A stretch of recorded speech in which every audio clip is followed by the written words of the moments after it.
立ち入り禁止のチェーンを越えて残り18段の階段を上った先にある鉄のドアを開けると景色がある。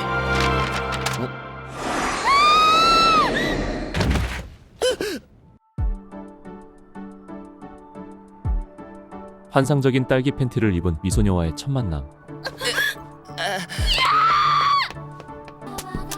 綺麗だったな。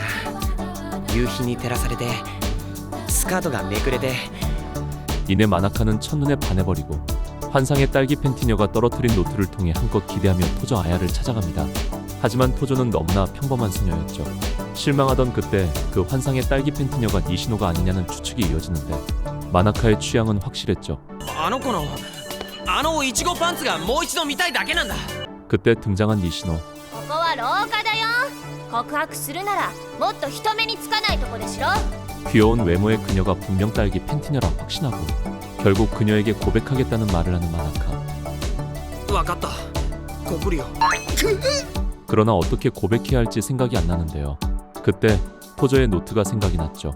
절대 보지 말라던 그녀의 노트엔 무엇이 적혀 있었을까요? 다음날 마나카는 토조를 찾아가 다짜고짜 옥상으로 데려갑니다. 취미로 소설을 쓰고 있던 토조. 그 소설에 마나카는 반해버렸던 거였죠. 자신의 취미에 부끄러워하는 토조에게 마나카는 영화를 찍고 싶다는 꿈을 이야기하며 플러팅을 날립니다. 俺は将来映画作る人になりたい。だからあのノート見てすごく興奮した。本当だぜ。 그리고 고백을 어떻게 하는 거냐 묻는 마나카. 토조의 앞에서 니시노에게 고백할 방법을 묻는 거였는데요. 이건 무슨 똥매너일까요? 그럼에도 진심을 다해 조언해주는 토조. 그녀의 조언대로 운동을 하며 고백을 합니다.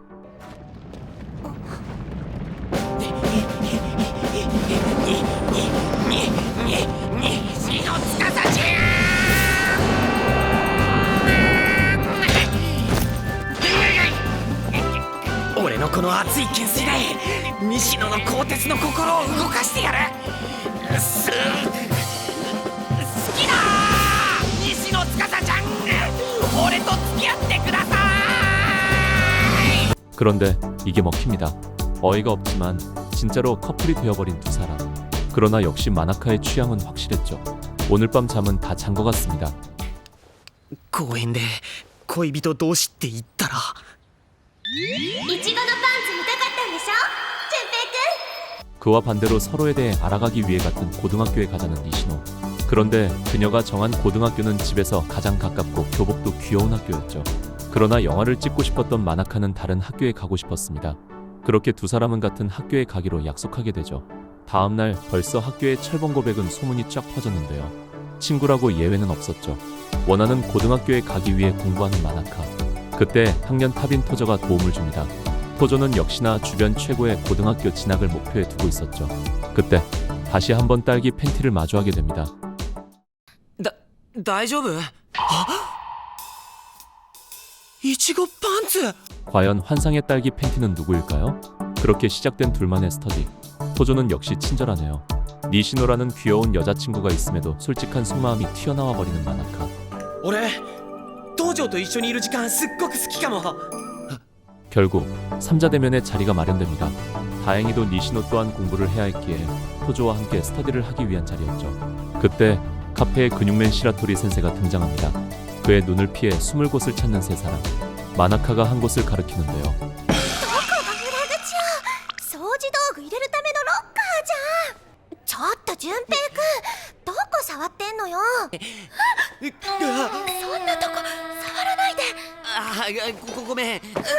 あんまり動かないでよ。 오늘도 잠은 다 잤네요. 다음날 토조와 니시노와 함께하는 즐거운 스터디에 방해꾼이 등장합니다. 그렇게 코미야마도 마나카가 누리던 행복을 함께하게 되죠. 그리고 오오쿠사는 토조가 마나카를 좋아하고 있다 이야기해줍니다. 드디어 고교 입시의 날, 니시노의 응원을 받으며 마나카는 시험장에 들어갑니다. 그리고 자신의 뒷자리에 같은 학교, 같은 반에 누군가가 함께 시험을 본다는 이야기를 듣게 되는데요. 과연 뒷자리는 토조일까요? 시험이 시작했지만 아직도 들어오지 않은 뒷자리. 그때 누군가 들어옵니다. すいません、遅れました。受験番号173番、東條綾です。 바로 그 옥상에서 보았던 딸기 팬티의 미소녀였죠. 환상의 딸기 팬티의 그 아이 생각에 결국 시험에 집중하지 못한 마나카. 토저의 안경 벗은 모습을 상상하다 결국 시험을 망쳐버립니다. 시험을 망쳐버렸다는 마나카의 말에 눈물을 흘리는 토조. 드디어 토조가 그에게 진심을 전합니다. 真中くん合格してるといいね。そしたら一緒に映画作ろうね。 그리고 마나카 또한 자신의 모든 생각이 토조를 향해 있음을 확인하게 되죠. 드디어 합격 발표날.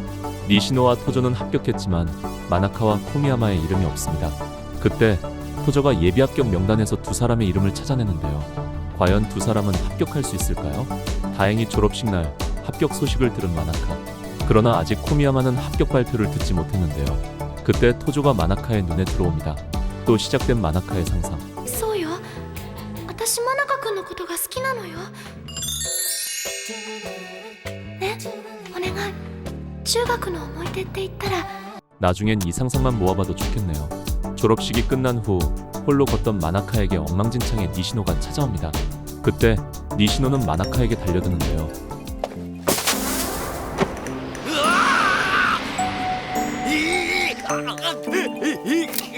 第二ボタンオーライ。 중학 시절의 추억을 이렇게 남기며 이별을 고합니다. 泉坂高校に進学しないの。どうして？淳平くん、私の他に好きな人いるでしょ。でもいいよ、私も東條さん好きだもん。それに東條さんだってきっと淳平くんのこと。 역시나 니시노도 마나카의 마음을 알고 있었던 것이죠. 결국 다른 고등학교로 가게 된 두 사람. 그럼에도 두 사람의 마음은 끝난 게 아니었습니다. 淳平くん、補欠合格おめでとう。きっと私の分だね。 그리고 그녀의 선택으로 자신의 합격이 결정되었다는 사실도 알게 되죠. 니시노에 대한 미안한 마음을 아는 채 학교 옥상에 있던 마나카를 누군가가 찾아옵니다. 바로 토조였죠. 중학교 시절의 추억이 끝나는 그곳에서 다시 한번 첫사랑의 그녀를 마주하게 됩니다. 第二ボタンか。いいよね、何か思い出が形に残るのって。私も何か思い出欲しいな。 자신도 중학 시절의 추억을 갖고 싶다는 토조. 그녀가 원하는 추억은 과연 무엇일까요? 과연 마나카는 딸기 팬티의 첫사랑, 토조와 어떤 추억을 만들게 될까요? 그리고 니시노는 어떤 모습으로 마나카를 찾아오게 될까요? 딸기 100%는 카와시타 미즈키의 원작 만화를 TV 애니메이션으로 제작한 작품입니다. 원작 만화가 나왔을 때 쭈뼛대며 만화책을 빌렸던 기억이 있는데요. 내용이나 연출이 재밌어서도 그랬지만 무엇보다 연재 당시 합법적 로망을 만들어줬던 작품이기도 하죠. 딸기 100%를 통해 서비스신에 대한 개념도 알게 되면서 자연스럽게 아이즈나 러브이나와 같은 작품을 섭렵하게 만들어주면서 하렘이라는 개념도 처음 알게 해준 작품이기도 합니다. 작중 마나카는 우연히 마주친 딸기 팬티의 미소녀의 첫눈에 반해 그녀에 대한 환상을 갖게 되면서 토조, 니시노와 같은 여자 캐릭터들을 만나가는데요. 이후에는 두 명의 히로인이 추가되어 각각의 여자 캐릭터들과의 서사를 만들어 더욱 재미있게 그려졌습니다. 특히나 원작을 본 팬들 중에는 토조 아야파와 니시노 츠카사파로 나뉘어 서로가 좋아하는 여자 캐릭터를 응원하기도 하는데요. 그러한 측면에서 작품의 결말 또한 충격적이지 않을 수 없었죠. 작가가 여자분임에도 불구하고 남자들의 마음을 제대로 알고 파고들었던 작품이기도 합니다. 작품의 후반부에는 영화를 만들고자 하는 마나카의 진지함도 어처지며 더더욱 연애 감정이 풍부해지기도 하는데요. 과연 진짜로 딸기 팬티의 환상의 그녀는 누구였을까요? 그리고 마나카는 누구와 최종적으로 이어지게 될까요? 학원 러브 코미디의 원조 딸기 100%였습니다.